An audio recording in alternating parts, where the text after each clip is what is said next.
الحمدللہ الحمدللہ وقفا وسلام علی عباد الذین اصطفى اما بعد فاعوذ باللہ من الشیطان الرجیم بسم اللہ الرحمن الرحیم اقیموا الصلاة وآتوا الزکاة محترم بزرگوں اور میرے بھائیوں السلام علیکم ورحمۃ اللہ وبرکاتہ۔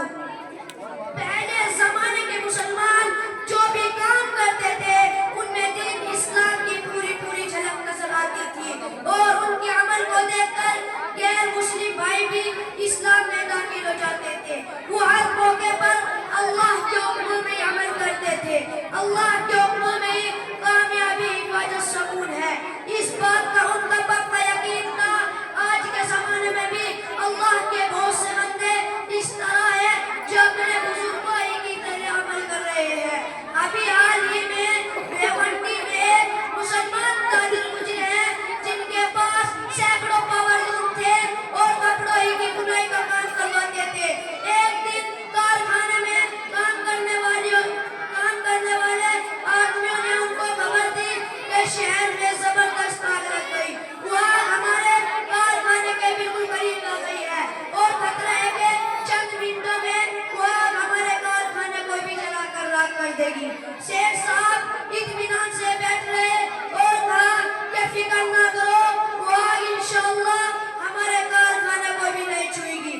کام کرنے والے اپنی طرف سے پوری حفاظت کا بندوبست کرتے رہے لیکن آگ دھیرے بڑھتی جا رہی تھی۔ کچھ دیر کے بعد ملازمین نے آ کر خبر دی کہ واقعی کارخانے میں موجود کپڑے اور دیکھ کر سامانوں پر آگ کا کوئی اثر نہ ہوا، جبکہ اس کے آس پاس کے مکانات اور کارخانے پوری طرح جل گئے۔ شیخ صاحب نے اللہ کا شکر ادا کیا اور کہا کہ میں اپنی مال کی ہر سال زکوٰۃ نکال دیتا ہوں۔ زکوٰۃ نکالنے سے مال محفوظ ہو جاتا ہے، اس پر میرا پکا یقین ہے، اس لیے آگ ہمارے کارخانے کو جلا نہ سکی۔ اس قسم کے بہت سے واقعات اکثر سننے میں آتے ہیں۔ اللہ کے جتنے بھی حکم ہیں وہ سب ہماری بھلائی کے لیے ہے۔ انہی حکموں میں ایک حکم زکوٰۃ کا بھی ہے۔ زکوٰۃ اس مسلمان کا فرض ہے جس کے پاس 7.5 تولہ سونا ہو یا 52.5 تولہ چاندی ہو یا سامانی تجارت، وہ سال بھر اس کا مالک بنا رہے۔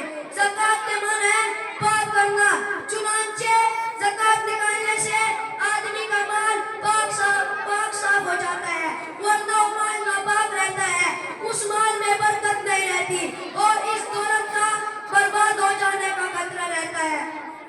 جو لوگ زکوٰۃ نہیں نکالتے جبکہ زکوٰۃ ان پر واجب ہو، بہت کم مالدار مسلمان اس طرح ہے جو صبح زکوٰۃ حساب کر کے نکالتے ہیں، بس یوں اندازے سے تھوڑی بہت رقم نکال کر مانگنے والے کو بانٹ دیتے ہیں۔ اگر صحیح معنوں میں حساب لگا کر زکوٰۃ نکالی جائے اور زکوٰۃ وصول کرنے اور تقسیم کرنے کا اجتماعی نظم ہو تو انشاءاللہ غریبی بے روزگاری دور ہو جائے گی۔ خاص کے وہ دن اب بھی آئے۔ اللہ تعالیٰ ہم کو صحیح طریقے سے زکوٰۃ نکالنے اور تقسیم کرنے کی توفیق عطا فرمائے۔ آمین وآخر دعوانا الحمدللہ رب العالمین۔ ماشاءاللہ بہت